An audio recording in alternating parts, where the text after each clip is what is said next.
سمجھیں ہر ایک چیز کو در حقیقت، دے دے الہی وہ نور بصیرت۔ بسم اللہ الرحمن الرحیم، الحمدللہ وکفی وسلام علی عبادہ الذین اصطفی، اللہم صلی علی محمد وعلی آل محمد۔ قال اللہ تبارک و تعالی فی کلامہ المجید، اعوذ باللہ من الشیطان الرجیم، ومن یعمل مثقال ذرۃ خیرا یرہ ومن یعمل مثقال ذرۃ شرا یرہ۔ دنیا میں ہر بندہ دکھی ہے اور وہ یہ چاہتا ہے کہ کسی طریقے سے اس کے دکھ ختم ہو جائیں۔ ان دکھوں کو مٹانے کے لیے وہ ہر قسم کے کام کرتا ہے، ہر قسم کے ہیلے برتتا ہے، جو اسے بتایا جاتا ہے وہ کرتا ہے تاکہ اس کی زندگی سے دکھ ختم ہو جائے، لیکن دکھ ہیں کہ ختم ہونے کا نام نہیں لیتے۔ انسان خوشیوں کا انتظار کرتا رہتا ہے اور اچانک جب دروازہ کھٹکھٹاتا ہے اور انسان دروازے کو کھولے تو باہر دکھ کھڑے ہوتے ہیں۔ اسی طرح کا ایک آدمی تھا کہ جو چاہتا تھا کہ اس کی زندگی میں سکھ آ جائے، وہ چاہتا تھا اس کی زندگی سے دکھ ختم ہو جائے، کیونکہ اس نے اپنے ماں باپ کو دکھی دیکھا، اس نے اپنے بہن بھائیوں کو دکھی دیکھا، اس نے اپنے دوستوں کو دکھی دیکھا، لیکن اس نے یہ تہیہ کر لیا کہ وہ دکھوں کو اپنی زندگی سے نکال پھینکے گا۔ اور ہم میں سے ہر بندہ یہی چاہتا ہے۔ یہ کہانی ہر شخص کی کہانی ہے، یہ کہانی بنائی گئی لیکن یہ سب سے سچی کہانی ہے۔ کچھ کہانیاں بنائی جاتی ہیں، کچھ کہانیاں گھڑی جاتی ہیں، لیکن وہ معاشرے کی وہ سچائی ہوتی ہیں کہ جس کو جھٹلایا نہیں جا سکتا، جس کو بھلایا نہیں جا سکتا۔ وہ سکھ کی تلاش میں نکلا، اور جب وہ سکھ کی تلاش میں نکلا تو کسی نے اس کو بتایا کہ تم دنیا میں دولت کماؤ، پیسہ بناؤ، گھر بناؤ، تمہیں سکھ مل جائیں گے اور تمہاری زندگی سے دکھ نکل جائیں گے۔ اور یہی لوگ کرتے چلے آ رہے ہیں۔ سبھی لوگوں نے اس کو یہی مشورہ دیا کہ دولت بناؤ، پیسہ کماؤ، پیسہ کمانے سے سکھ ملتا ہے، پیسہ کمانے سے عزت ملتی ہے، پیسہ کمانے سے انسان اس دنیا کے اندر سکھ پا سکتا ہے اور اس کے سارے دکھ مٹائے جا سکتے ہیں۔ اس نے دولت کمانی شروع کی، وہ کماتا چلا گیا، نہ دن دیکھا نہ رات دیکھی۔ اس نے دولت کما کر دولت کے ڈھیر لگا دیے، نہ حلال دیکھا نہ حرام دیکھا۔ وہ چلتا گیا اور بے تحاشا اپنی زندگی میں اس نے دولت کمائی، اس نے گھر بنا لیا، اس نے بینک بیلنس بنا لیا، اس نے جائیدادیں بنا لی، اس نے شادی کر لی، اس کے بچے بھی ہو گئے۔ مگر جب وہ اس مقام پر پہنچا تو اس نے جانا کہ دکھ تو ویسے کے ویسے ہی ہے، اس کی زندگی تو اب بھی دکھی ہے۔ وہ یہ جان گیا کہ دولت کے آ جانے سے دکھ ختم نہیں ہو جاتے۔ اس نے دیکھا اور اس نے جانا کہ کتنے ہی دولت مند اس دنیا میں دولت، گاڑی، گھر، بیوی، بچے ہونے کے باوجود اپنی زندگی کو اپنے ہاتھوں سے ختم کر چکے۔ وہ یہ جان گیا کہ سکھ دولت میں نہیں ملتا۔ اگر دولت میں سکھ ہوتا تو ساری دنیا کے امیر سکھی ہوتے، لیکن جب کسی امیر کو اس کے اندر سے جاننے کی کوشش کریں گے تو آپ جانیں گے کہ آپ کے دکھ چھوٹے ہیں۔ ہو سکتا ہے کہ آپ کا دکھ 100 روپے کا ہو، 1000 روپے کا ہو سکتا ہے آپ کا دکھ 1 روٹی کا ہو۔ امیر کا دکھ تو کروڑوں روپے کا ہوتا ہے، اس کے دکھ بڑے ہیں۔ آپ ان دکھوں کو اٹھا بھی نہ پائیں گے کہ جیسے جیسے دکھ وہ اٹھائے اس دنیا میں پھرتے ہیں۔ وہ تو رات کو سونے سے پہلے نیند کی گولی لیتے ہیں کہ شاید ان کو سکھ کی نیند آ جائے۔ ان کے پاس دولت تو بے پہاستہ ہے، دولت تو بہت ان کے پاس ہے، مگر سکھ کہیں نہیں ہے۔ یہ تو دکھاوا ہے۔ ساری کی ساری دولت، سارے کا سارا پیسہ ایک دکھاوے کے سوا کچھ نہیں ہے۔ وہ اوپر سے تو ہنستے ہیں مگر دل ان کا روتا ہے۔ یہ جانتا وہی ہے جو دولت کو پا لیتا ہے۔ غریب آدمی کے پاس تو پھر بھی ایک امید ہوتی ہے کہ میں غریب ہوں، شاید دکھ اس لیے ہے کہ میں غریب ہوں، شاید میں دکھی اس لیے ہوں کہ میرے پاس اچھا گھر نہیں ہے، شاید میں دکھی اس لیے ہوں کہ میرے پاس اچھی گاڑی نہیں ہے، شاید میں دکھی اس لیے ہوں کہ میرے پاس ایک بیوی نہیں، میرے پاس بچے نہیں۔ اس کے پاس امید تو ہے. امیر آدمی کے پاس سے وہ امید بھی چھن جاتی ہے، کیونکہ اس نے تو سب کچھ پا لیا، اور پانے کے بعد اس نے جانا کہ دکھ ختم نہیں ہوئے. اس نے جانا کہ سکھ ایسے نہیں ملتا. اس شخص نے بھی جان لیا کہ سکھ ایسے نہیں ملیں گے. اس کی زندگی میں دکھ ویسے کے ویسے تھے. تب اس نے کیا کیا؟ وہ پھر نکلا، کیونکہ اس نے تہیا کر رکھا تھا کہ دکھوں کو ختم کیے بغیر وہ اس دنیا سے نہیں جائے گا. وہ اپنی موت سے پہلے پہلے سکھ کو پائے گا اور سکھ کو حاصل کرے گا. سو وہ نکلا، اور جب وہ نکلا تو کسی نیک بندے کے پاس گیا، کسی مولوی صاحب کے پاس گیا، کسی حضرت صاحب کے پاس گیا. تو انہوں نے اس سے کہا کہ اللہ کے بندے، سکھ دنیا کی دولت میں نہیں ہے، سکھ دنیا میں نہیں ملے گا، گاڑی میں، گھر میں، ان چیزوں میں سکھ نہیں ہے. تم نماز پڑھو، تم قرآن کی تلاوت کیا کرو، تم دیکھو گے تمہاری زندگی میں سکھ آئے گا، کیونکہ سکھ انہی چیزوں سے آتا ہے. نماز پڑھنے سے سکھ ملتا ہے، قرآن پڑھنے سے سکھ ملتا ہے، روزہ رکھنے سے سکھ ملتا ہے. تم یہ کام کرو تو تم دیکھو گے کہ تم سکھی ہو گئے. تب اس نے تہیا کیا کہ وہ اب سکھ کو پائے گا. وہ آیا مسجد میں، اور پھر چونکہ دولت بہت تھی، پیسہ بہت تھا، کمانے کی فکر نہیں تھی، سو وہ مسجد میں اس نے ڈیرے لگا لیے. وہ نمازیں پڑھنے لگا، وہ تہجد بھی پڑھنے لگا، وہ روزے بھی رکھنے لگا. لیکن کچھ عرصہ کوشش کرنے کے بعد اس نے جانا کہ مسجد بھی تو دکھی لوگوں سے بھری پڑی ہے. مسجد میں نمازی کیا کر رہے ہیں؟ وہ بھی تو رو رہے ہیں اللہ کے سامنے، سوائے دکھوں کے ان کے پاس بھی تو کچھ نہیں. ان کی زندگیاں بھی دکھوں سے ہی بھری پڑی ہیں. ان کی دعاؤں میں فریادوں کے سوا کچھ نہیں ہے. ان کو کہیں بھی ان کی دعاؤں میں شکرانے کے گیت اور خوشی کے گیت دکھائی نہیں دیے. اس نے جانا کہ سکھ تو یہاں پر بھی نہیں. ہوا کیا؟ سکھ ملے گا تو کیسے ملے گا؟ دو ہی تو راستے تھے. ایک راستہ تھا کہ دنیا کو پالیں تو سکھ مل جائے گا، اور دوسرا راستہ تھا کہ آپ عبادت میں گزاریں دن، آپ درویش بن جائیں، آپ کی زندگی میں سکھ آئے گا. مگر سکھ نہ ملا اس کو. اس نے جان لیا کہ سکھ ایسے بھی نہیں ملے گا. لیکن بہت ہمت وار آدمی رہا ہوگا وہ. اس نے کہا کہ نہیں، میں سکھ کو پا کے ہی چھوڑوں گا. وہ پھر تلاش میں نکلا. آخر ایک آدمی کے پاس پہنچا اور اس سے کہا کہ میں نے سنا ہے کہ آپ بڑے سمجھدار آدمی ہیں، آپ اچھی باتیں بتاتے ہیں، آپ کے پاس بڑی راز کی باتیں ہوتی ہیں. میں نے سکھ نہیں پایا، اور میں سکھ کو پائے بغیر رہوں گا بھی نہیں. وہ آدمی اس سے کہنے لگا کہ تم سکھ نہیں پا سکتے کبھی بھی. تم جیسے لوگ سکھ نہیں پا سکتے، کیونکہ تم اندھے ہو، تمہیں دکھائی کچھ نہیں دیتا، تم سکھ کیسے پاؤ گے؟ اس نے کہا جی آپ مجھے بتائیں، مجھے راستہ تو بتائیں کہ میں کیسے سکھ پاؤں. انہوں نے کہا کہ جو میں تم سے کہوں گا وہ تم کرو گے؟ اس نے کہا ہاں جی میں کروں گا، ضرور کروں گا. اتنا کچھ کیا دنیا کے لیے، اتنا کچھ کیا عبادت میں، اب آپ کچھ بتائیں گے تو وہ کیوں نہیں کروں گا. انہوں نے کہا پھر ایک بات یاد رکھنا، کبھی مجھ سے سوال مت کرنا، میں جو کہوں اس پر اعتراض مت کرنا، جو میں کہوں بس چپ چاپ اس کو کرنا. اس نے کہا جی ٹھیک ہے. اس نے کہا کہ یہ جو سامنے تمہیں مدرسہ نظر آ رہا ہے، یہاں پر بچے پڑھتے ہیں، اور یہ سامنے کنواں ہے. تم نے ایک کام کرنا ہے، اس کنویں سے پانی نکالنا ہے، اور پانی نکال کے تم نے ان بچوں کو پلانا ہے. یہ تمہاری ڈیوٹی ہے، بس تم پانی نکالو. اس کو ایک ڈول دیا گیا. اس نے ڈول کو کنویں میں ڈالا، اور جب اس نے ڈول کو باہر کھینچا تو وہ حیران رہ گیا کہ ڈول تو خالی کا خالی.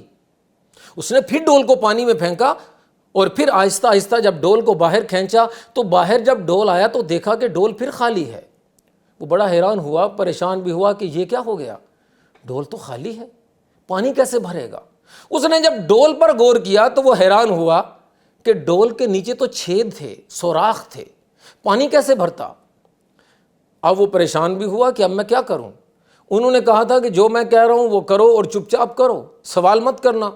اب اس ٹوٹے ڈول سے، اس سوراخوں والے ڈول سے میں پانی کیسے بھروں، یہ بھی عجیب بات ہے. ایک دن، 2 دن، 3 دن وہ آدمی اسی کام میں لگا رہا، بے وقوفوں کی طرح، احمق لوگوں کی طرح. لیکن سمجھدار آدمی کب تک صبر کرے؟ بڑا مشکل ہے صبر کرنا. اس نے آخر کار فیصلہ کیا کہ وہ اس آدمی سے پوچھے گا کہ یہ کیا کہا تم نے، یہ کیا کیا تم نے میرے ساتھ، مجھے ڈول تو دو، میں پانی تو بھرنے کو تیار ہوں، دن کو بھی بھروں گا، رات کو بھی بھروں گا، جو کہو گے کروں گا، لیکن جو کہہ رہے ہو اس کا کوئی مقصد تو ہو. ایسی بے مقصد باتیں کون کرتا ہے اور ایسے بےہودہ کام کون کرتا ہے کہ میں چھید والے ڈول سے پانی بھروں. جب اس نے اس سے کہا کہ مجھے ڈول اچھا سا دے دیں، کوئی صاف ڈول جو سوراخ والا نہ ہو، چھید والا نہ ہو، ایک صاف ستھرا ڈول دے دیں تاکہ میں پانی بھروں، تو وہ آدمی ناراض ہو گیا۔ اس نے کہا احمق آدمی، میں نے تمہیں کہا تھا سوال مت کرنا، تم پھر آ گئے میرے پاس کہ ڈول تمہیں صحیح چاہیے، یہاں سے دفع ہو جاؤ، چلے جاؤ یہاں سے، تم کبھی سکھ نہیں پا سکتے۔ وہ آدمی گھر چلا گیا، اور جب گھر وہ گیا تو رات کو چارپائی پہ جب اکیلا لیٹا تو سوچنے لگا کہ لوگ تو کہتے تھے یہ بڑا سمجھدار آدمی ہے، بڑا پہنچا ہوا آدمی ہے، بڑا معرفت والا آدمی ہے، بڑی راز کی باتیں اس کے پاس ہوتی ہیں، لیکن ایسا بیوقوف آدمی۔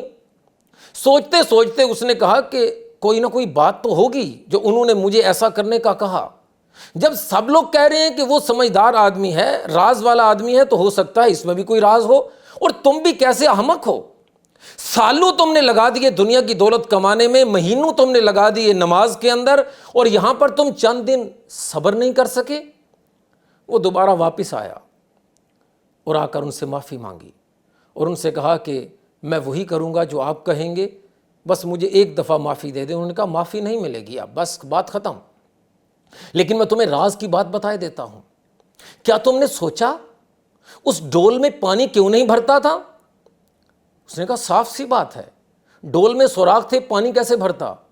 تو کہنے لگے جس ڈول میں سوراخ ہو اس میں پانی نہیں بھرا کرتا، تم لاکھ بار بھی اس میں پانی بھرو گے وہ پانی نکل جائے گا۔ اسی طرح ہر شخص جو پیدا ہوتا ہے اللہ تعالیٰ نے اس کو ایک ڈول دیا ہوتا ہے جس میں وہ سکھ بھر سکتا ہے، وہ اس ڈول میں سکھ بھر سکتا ہے، لیکن جب اس ڈول میں چھید ہو جائیں تو پھر وہ جتنا سکھ بھرے گا وہ سارا سکھ نکل جائے گا، سکھ اس کے پاس نہیں بچے گا۔ وہ کہنے لگا بات میں ابھی بھی نہیں سمجھا آپ کی، سکھ کے ڈول میں اور ڈول میں سوراخ ہونا اس کا کیا مطلب کیا ہے؟ آپ ایسی گہری بات کہتے ہیں کہ مجھے تو سمجھ بھی نہیں آتا، میں کیا کروں؟ وہ کہنے لگے اس سکھ کے ڈول میں سوراخ تب ہوتے ہیں جب آپ دوسروں کو تکلیف دیتے ہیں، جب آپ دوسروں کو تکلیف دیتے ہیں اس سکھ کے ڈول میں سوراخ ہو جاتے ہیں۔ آپ جو مرضی کر لیں، آپ کے سکھ کے ڈول میں سکھ باقی نہیں بچے گا۔ تمہیں کسی نے بتایا تھا کہ دولت کمانے سے سکھ ملتا ہے، وہ بات غلط نہیں تھی۔ دولت کمانے سے، پیسہ آنے سے، گھر آنے سے، گاڑی آنے سے بھی سکھ ملتا ہے، لیکن تم نے سکھ کمایا لیکن اس کے ساتھ میں تم نے دکھ بانٹے، ان دکھوں کی وجہ سے وہ جو سکھ آیا تھا دولت سے وہ سارا سکھ نکل گیا۔ نماز سے بھی سکھ ملتا ہے، ایسا نہیں ہے کہ نماز سے سکھ نہیں ملتا، ایسا نہیں ہے کہ روزے سے سکھ نہیں ملتا، ایسا نہیں ہے کہ قرآن سے سکھ نہیں ملتا، مگر جب تم نے وہ سکھ کمایا اپنے ڈول میں ڈالا تو تمہارے ڈول میں تو سوراخ تھے، وہ سارا سکھ نکل گیا۔ ڈول خالی کا خالی، تم ویسے کے ویسے، لوگوں نے اپنے سکھ کے ڈول میں سوراخ کر لیے ہیں اور وہ جانتے نہیں، اور وہ سکھ بھرنے کے چکر میں لگے ہیں، کوشش میں لگے ہیں، تگ و دو کر رہے ہیں، مگر ہاتھ کچھ نہیں آتا۔ جب میں نے یہ واقعہ سنا تو میں نے کہا کہ یہ واقعہ تو بنایا گیا ہے، لیکن کیا اس کے پیچھے کوئی حقیقت بھی ہے؟ تو مجھے صحیح مسلم کی وہ حدیث یاد آ گئی جس میں نبی کریم صلی اللہ تعالی علیہ وسلم نے فرمایا تھا اپنے صحابہ سے، اتدرون مل مفلس، کیا تم جانتے ہو کہ مفلس کون ہے؟ خالی کون ہے؟ سکھ سے خالی کون ہے؟ غریب کون ہے جس کے پاس کچھ بھی نہیں؟ اور یہ بات یاد رکھیں، اس دنیا میں سوائے سکھ کے کوئی دولت نہیں ہے، سب چیزیں اسی سکھ کے لیے حاصل کی جاتی ہیں، اسی سکھ کے لیے سب کوشش کی جاتی ہے، اور اگر آپ کے پاس سکھ نہیں، آپ اس دنیا کے سب سے غریب ترین آدمی ہیں۔ اگر آپ کے پاس سکھ ہے تو ہی آپ امیر ہو سکتے ہیں۔ تو آپ نے صحابہ سے پوچھا مجھے بتاؤ اتدرون مل مفلس، مفلس کون ہے، خالی کون ہے، سکھ سے خالی کون ہے؟ صحابہ کہنے لگے المفلس فینا من لا درہم لہ ولا متاع، ہم میں مفلس وہ ہے، ہم میں غریب وہ ہے کہ جس کے پاس درہم نہیں ہے، جس کے پاس دینار نہیں ہے۔ تو حضور علیہ الصلوۃ والسلام نے فرمایا نہیں، میری امت کا مفلس وہ نہیں ہے، میری امت کا مفلس وہ نہیں جس کے پاس سونا چاندی نہیں ہے، جس کے پاس پیسہ نہیں ہے، جس کے پاس بینک بیلنس نہیں ہے، جس کی جائیداد نہیں ہے، جس کے پاس گاڑی نہیں ہے، جس کے پاس گھر نہیں ہے، میری امت کا مفلس وہ نہیں ہے۔ میری امت کا مفلس کون ہے؟ من یاتی یوم القیامت بصلاۃ وصیام وصدقۃ، میری امت کا مفلس وہ ہے جو قیامت کے دن آئے اس حال میں کہ اس نے نمازیں بھی پڑھی ہوں، اس نے روزے بھی رکھے ہوں، اس نے صدقہ بھی کیا ہو۔ صحابہ تو حیران ہو گئے، یہ کیسی مفلسی ہے؟ قیامت کے دن تو نیکیاں ہی اصل روپیہ ہیں، اصل مال تو نیکیاں ہیں، اور جو قیامت کے دن نیکیاں لے کر آئے گا پھر وہ مفلس کیسے ہو سکتا ہے؟ وہ کیسا غریب ہے جس کے پاس اتنی دولت، نماز جیسی دولت جس کے پاس ہے، روزے جیسی دولت جس کے پاس ہے، صدقے جیسی دولت جس کے پاس ہے، اور وہ آدمی پھر روز قیامت کو غریب ہو جائے؟ یہ بات سمجھ نہیں آنے والی۔ یہ تو سمجھ آ سکتا ہے کہ اس کے پاس بڑا محل تھا اور اس کے پاس بہت بڑا گاڑی اور بنگلہ تھا، اور پھر قیامت کے دن وہ غریب ہو گیا کیونکہ وہ سب کچھ دنیا میں رہ گیا، اس کے پاس کچھ بچا نہیں۔ لیکن یہ آدمی جس کے پاس سب کچھ تھا وہ پھر کیسے مفلس ہو گیا؟ تو حضور نے کیا فرمایا؟ حضور علیہ الصلاۃ والسلام نے فرمایا کہ وہ آدمی سال میں آئے گا، اس نے روزے بھی رکھے ہوں گے، نماز بھی پڑھی ہوگی، صدقہ بھی دیا ہوگا، وَيَأْتِي قَدْ شَتَمَ هَذَا وَأَكَلَ مَالَ هَذَا وَضَرَبَ هَذَا وَسَفَكَ دَمَ هَذَا وَضَرَبَ هَذَا۔ فرمایا کہ وہ آدمی سال میں آئے گا کہ کسی کو اس نے گالی دی ہوگی، کسی کو اس نے مارا ہوگا، کسی کا خون بہایا ہوگا، کسی کا مال کھایا ہوگا۔ اب اللہ تعالیٰ کیا کریں گے؟ ان لوگوں کو بلائیں گے جن کا مال اس نے کھایا، جس کا دل دکھایا، جس کو تکلیف دی، جس کو مارا پیٹا، خون بہایا، اللہ ان سب کو بلائے گا۔ اب اس کا تھیلا بھرا ہوا ہے نیکیوں سے، لیکن ابھی دیکھیں چھید ہوگا اس میں، ابھی یہ خالی ہو جائے گا، یہ ساری نیکیاں نکل جائیں گی اس کے تھیلے سے۔ فرمایا پھر کیا ہوگا؟ وَيُؤْتَى هَذَا مِنْ حَسَنَاتِهِ وَهَذَا مِنْ حَسَنَاتِهِ، اس کی نیکیوں میں سے اس کو بھی دے دیا جائے گا، اس کو دے دیا جائے گا، اس کو دے دیا جائے گا، اس کو دے دیا جائے گا، اور آخر کار ہوگا یہ کہ اس کا نیکیوں کا تھیلا ختم ہو جائے گا۔ یہ چھید ہیں، ہم جانتے نہیں، ہم دوسروں کو دکھ دیتے ہیں، دوسروں کو تکلیف دیتے ہیں، دوسروں کو ستاتے ہیں، تو ہم یہ سمجھتے ہیں کہ ہم سکھی رہیں گے۔ ایسا کبھی نہیں ہو سکتا۔ اگر آپ کا ڈول سلامت ہے تو تھوڑا سا سکھ بھی، تھوڑا سا پانی بھی آپ کی پیاس بجھا دے گا، ایک قطرے سے بھی پیاس بجھ سکتی ہے، لیکن شرط تو یہ ہے کہ ڈول سلامت ہو، اپنے ڈول کو سلامت رکھیں۔ یہی میرا پیغام ہے، اور یہی بات میں آپ تک پہنچانا چاہتا ہوں کہ دوسروں کو دکھ مت دیں، دوسروں کو تکلیف مت دیں، دوسروں کو مت ستائیں۔ آپ دوسروں کو ستانے کے بارے میں سوچیں گے بھی نا تو آپ کے سکھ کے تھیلے میں سوراخ ہو جائے گا، آپ کے سکھ کے ڈول میں سوراخ ہو جائے گا، اور پھر آپ ڈھونڈیں گے کہ میں کیا کروں، میں تو سکھ کی تلاش میں ہوں لیکن سکھ دکھائی نہیں دیتا، سکھ رہتا کیوں نہیں میرے پاس؟ سکھ ایک پل کے لیے آتا ہے اور پھر اپنا منہ موڑ کے چلا جاتا ہے، اور دکھ ہیں کہ گھروں میں ڈیرے لگا رکھے ہیں، دکھ ہیں کہ وہ نکلنے کا نام نہیں لیتے۔ اگر اب بھی بات سمجھ نہیں آئی تو میں ایک حدیث اور سنا دوں آپ کو کہ نبی کریم صلی اللہ علیہ وسلم ان کے سامنے ذکر کیا گیا دو عورتوں کا ذکر کیا گیا۔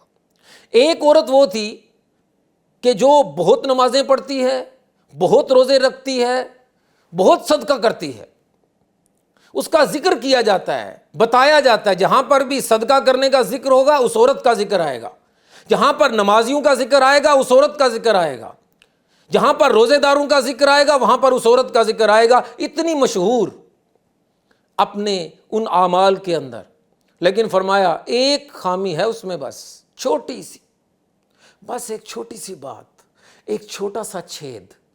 وہ کیا ہے کہ فرمایا کہ وہ اپنے ہمسائے کو اپنی زبان سے تکلیف دیتی ہے۔ توزی بلسانہا جیرانہا، اپنی زبان سے اپنے ہمسائے کو تکلیف دیتی ہے۔ حضور علیہ الصلوۃ والسلام نے فرمایا ہی فی النار، یہ عورت جہنم میں جائے گی۔ زندگی جہنم ایسے نہیں بن جاتی، زندگی کو جہنم بنانا بھی اتنا آسان نہیں ہے، اس کے لیے ضروری ہے کہ آپ دوسروں کی زندگی جہنم بنائیں۔ جب آپ دوسروں کی زندگی جہنم بنائیں گے تو آپ حیران ہوں گے کہ آپ کی زندگی جہنم بن گئی۔ دوسروں کی زندگی جہنم مت بنائیں، دوسروں کو تکلیف مت دیں۔ فرمایا کہ دوسری عورت کا ذکر کیا گیا، وہ بڑی بس تھوڑی سی نمازیں پڑھتی ہے، قلتی صیامہا و قلتی صلاتہا و قلتی صدقتہا، جہاں پر بھی کم نماز کا ذکر ہوگا نا کہ فلاں آدمی صرف فرض نمازیں پڑھتا ہے، اس عورت کا نام ضرور آئے گا، فلاں عورت ہے بھائی وہ۔ جہاں پر بھی کم روزوں کا ذکر آئے گا اس عورت کا تذکرہ بھی ہوگا. بس فرضی روزے رکھ رہی ہے, فرضی نماز پڑھ رہی ہے, اور صدقہ بھی بعض روایات کے اندر آتا ہے کہ بس پنیر کے چھوٹے سے ٹکڑے سے زیادہ وہ صدقہ نہیں کرتی, لیکن ایک خوبی اس میں ہے. اور وہ خوبی کیا ہے؟ وہ خوبی یہ ہے کہ لا توزی بلسانہا جیرانہا, کہ وہ اپنے ہمسائے کو اپنی زبان سے تکلیف نہیں دیتی. آپ نے فرمایا ہی فی الجنہ, یہ عورت جو ہے یہ جنت کے اندر جائے گی. یہ عورت جنتی عورت ہے. دوسروں کو تکلیف نہ دینا یہ بہت بڑی بات ہے. ہم لوگ سمجھتے ہیں کہ اس سے کیا ہو جائے گا, چھوٹی سی تو بات کہہ دی, کسی کا مذاق اڑا دیا, کسی کا دل توڑ دیا, کسی کا دل دکھا دیا, اور ہم سمجھتے ہیں چونکہ ہم نماز پڑھتے ہیں, ہم روزہ رکھتے ہیں, ہمارے پاس دولت بہت ہے, ہمارے پاس پیسہ بہت ہے, ہمارا سکھ آئے گا. ایسے کبھی زندگی کے اندر سکھ نہیں آتا. اگر آپ اپنی زندگی میں سکھ لانا چاہتے ہیں تو سب سے پہلا سٹیپ, سب سے پہلا قدم جو آپ اٹھا سکتے ہیں وہ یہی ہے کہ آپ دوسروں کو تکلیف دینا بند کر دیں, دوسروں کو تکلیف نہ دیں. آپ دیکھیں گے سکھ جمع ہونے لگے گا, سکھ بھرنے لگے گا, اور ایک وقت آئے گا کہ آپ کا ڈول, آپ کا تھیلا سکھ سے اتنا بھر جائے گا, اتنا بھر جائے گا کہ دوسروں میں آپ سکھ بانٹنے لگیں گے. آپ حیران ہوں گے اس بات پر کہ شوہر اپنی بیوی کو سکھ دینا چاہتا ہے مگر بیوی دکھی ہوتی ہے. بیوی شوہر کو سکھ دینا چاہتی ہے مگر شوہر بیوی سے دکھی ہوتا ہے. بھائی بھائی کو سکھ دینا چاہتا ہے مگر بھائی پھر بھی دکھی ہیں, دوست ہمارے دکھی ہیں, رشتہ دار دکھی ہیں. آپ نے کبھی سوچا کہ ایسا کیوں ہوتا ہے؟ آپ ان کو سکھ دینا چاہتے ہیں مگر وہ آپ سے دکھی ہوتے ہیں. کبھی بیٹھ کے سوچے تو صحیح, تھوڑی دیر کے لیے اکیلے بیٹھیں, تھوڑی دیر کے لیے تنہا بیٹھیں گے تو آپ کو پتہ چلے گا کہ آپ انہیں دکھ کیوں دے رہے ہیں. تو میں آپ کو بتاتا ہوں, حقیقت یہ ہے کہ آپ کے پاس سکھ ہے نہیں, آپ دکھ سے بھرے ہیں.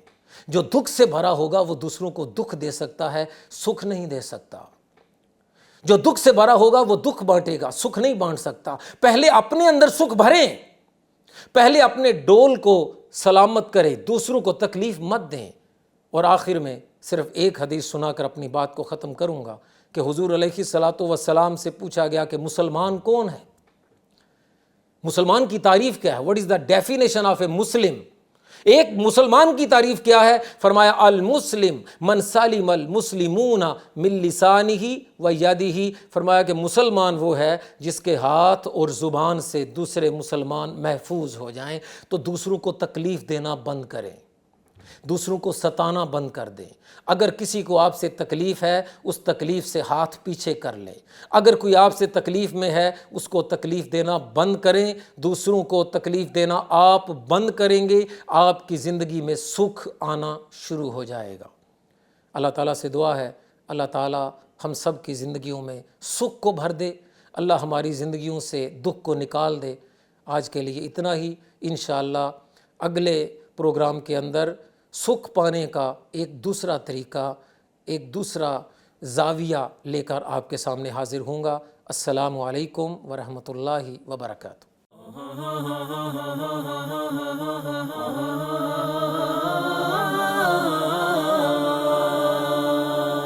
سمجھیں ہر ایک چیز کو در حقیقت, دے دے الہی وہ نور بصیرت.